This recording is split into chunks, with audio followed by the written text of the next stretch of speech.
Good afternoon. My name is Mahlasi, politics editor here at News 24. We are continuing with our live coverage of the second day of the ANC's 54th National Elective Conference. The credentials have been adopted. It came as a surprise for most of us, as speaking to senior leaders earlier, they were all saying that there were problems with the final credential list. This followed, of course, yesterday, the chairperson of the ANC saying that the credentials still needed to be cleaned up. But from what we've heard, what has happened in plenary, it was a quick and painless process. So to try and get a little bit of what actually happened between last night and this morning, I'm now joined here on our special edition of Polotiki by the chair of the ANC in the Northwest, Supra Mahumapelo. Thank you for joining us on Polotiki. I'm Mahlasi, and to the viewers of Polotiki. Thank you very much for coming through, Supra.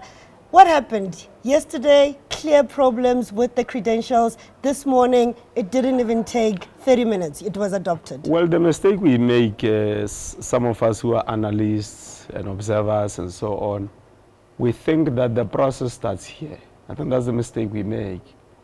The process starts a long time ago, about 12 months ago.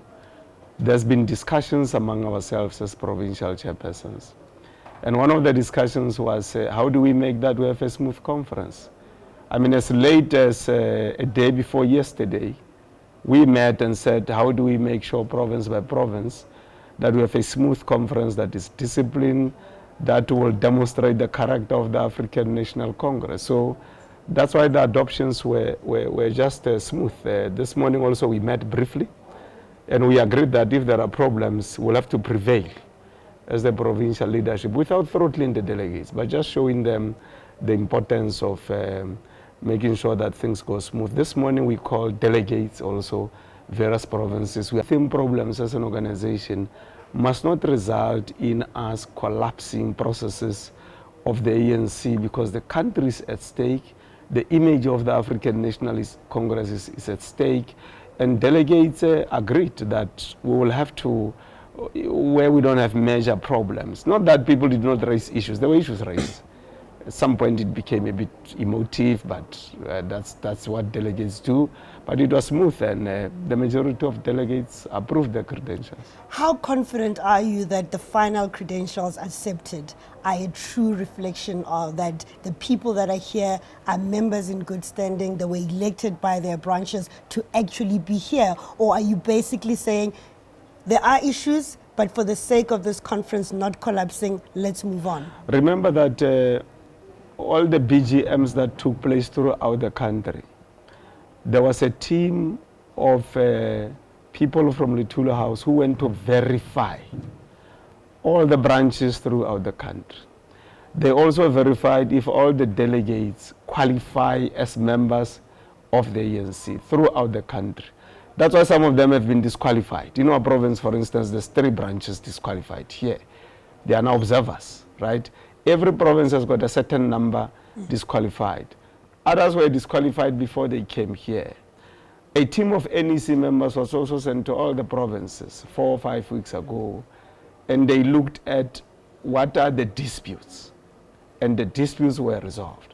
Since we arrived here, the steering committee, a component of it led by the Deputy Secretary General, working with the provincial secretaries and the secretaries of the leagues, have been going through delegate by delegate, branch by branch, doing verification.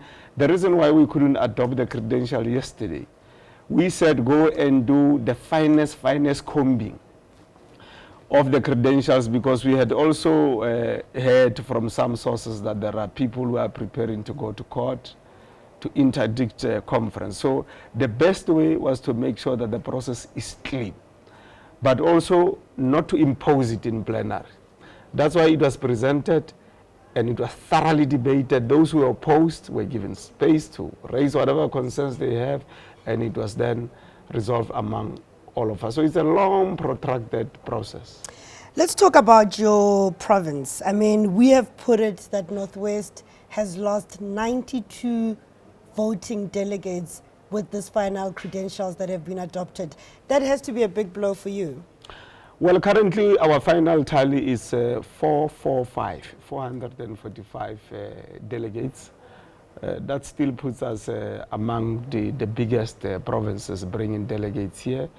And remember that we didn't just lose those particular delegates. It's us who volunteered and said we want the ANC to come first. So we are not going to insist, despite the fact that we have appealed, we will not insist. So we said all those delegates must become observers. It's not about numbers. It is It's about numbers. No, it's not. Because at the end, when you elect a presidential candidate, it's the numbers that count. And if you look at how fierce Yes. this presidential race is, it's going to be a tough one. And I mean, Yes. calculating together all of the provinces that are supporting Nkosazana Dlamini-Zuma, she suffered some major blows. I mean, it comes to over 200 potential delegates that she could have had voting for her, Yeah. and now they're disqualified. Yeah, we are not worried about those reductions. Those of us in provinces who have endorsed Nkosazana Dlamini-Zuma, it's an insignificant number. But also, like I'm saying, it's not about numbers purely. It's about how, as provinces, we also focus on the strategic objective. How you still speak to some of the delegates who may have not yet concluded and make up their minds on who they are going to vote for, and speak to those who have already decided who they are going to vote for, convince them about the reasons why we are supporting a particular candidate. So that is what we have been doing. And some delegates have come over and said, now we understand. There were never people who thoroughly explained the whole thing to us. So Are you we will then suggesting that there are support you. people who might have thought, who coming to conference wanted to support Cyril Ramaphosa, but after listening to you and the NDZ camp are now switching sides? There are delegates who are supporting comrades like Matthew Posa. They can be loitering. There are delegates who are supporting Comrade Jeff Khadebe. They can just be lingering. There are comrades who are supporting Comrade TG and so on. So we spoke to those delegates, including those who have said they are going to support Comrade Cyril. And we have spoken to some of them from our province and other provinces, and they've seen the reason to now support Nkosazana Dlamini-Zuma. So we are relaxed. We don't have anxiety. For us, we are thinking about January 8, how we must prepare for it. So you're basically calling it, Nkosazana Dlamini-Zuma will be announced president of the ANC tomorrow when the results we can't do this public. coordination for nothing. Now, remember, we've been doing coordination among ourselves. We are not arrogant, right?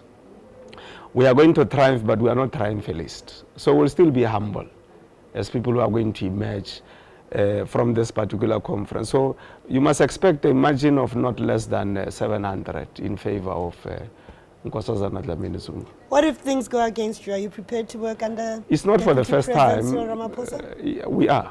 We remember that also as the convener of chairpersons and presidents, where we met with Nkosazana Dlamini-Zuma, we also met with Ntate Cyril Ramaphosa.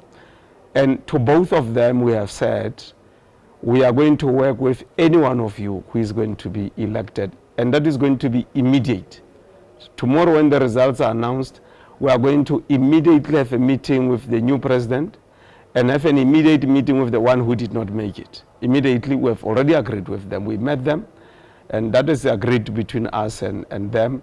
So we will work under any, that's the democracy of the African National Congress. You can't die because your candidate did not make it. Before I let you go, are there any changes to the slate that you, or to the people that the NDZ camp had put forward as candidates for the top 6? Well, we are not a camp. The branches nominated particular individuals who are members of the ANC in good standing, and we don't have a reason to change those particular nominations. We met the branches yesterday, and this morning we met the delegates. We asked them, should we change? And they said, no, don't change. I'll make you an example. There is a proposal that there must be 2 deputy presidents. We asked the delegates this morning whether we should be changing and maybe agreeing to that. They said, no, there's no reason for that. Let's do it in the next conference, because we have not done proper mind application. We have not even said what is the other deputy president going to do? It's not in the organizational renewal, it's not in the constitution. At least with the second deputy secretary general, we know that the other one will be responsible for organizational development, the other one for performance monitoring and evaluation of government. So the delegate said, no, let's stick to what we have agreed to. So just to be clear, one deputy president and 2 deputy secretary generals. Deputy secretary generals, yeah. So it's top 7. I'm hoping we'll be talking tomorrow and having the same conversation. Supra. I'll be here. You will be here? Yes. Oh, are you doing a lokota on us? Are you promising to I eat will your hat? if you don't find me, run after me, I will be here. I will not run away. No matter what happens. We are a leadership and we must lead by example. When things don't go your way, you must remain principled as a leader. If things don't go our way, for instance, already we are going to be addressing our delegates. As much as we have been addressing them and say to them, accept the results. We did that in Polokwane, remember, we lost terribly, right? And we addressed the delegates. Okay, so that was the chairperson of the ANC in the Northwest, Supra Mahumapelo, very confident. He is saying that presidential candidate Dr. Nkosazana Dlamini-Zuma is winning this presidential race. He's saying the difference between the two will be over 700. Of course, the ANC has said that we should have results by tomorrow after credentials were finally adopted this morning. My name is Mahlatsi. Please stay tuned to News 24 as we continue to come to you live from the Nasrec Expo Center, day 2 of the ANC's elective conference.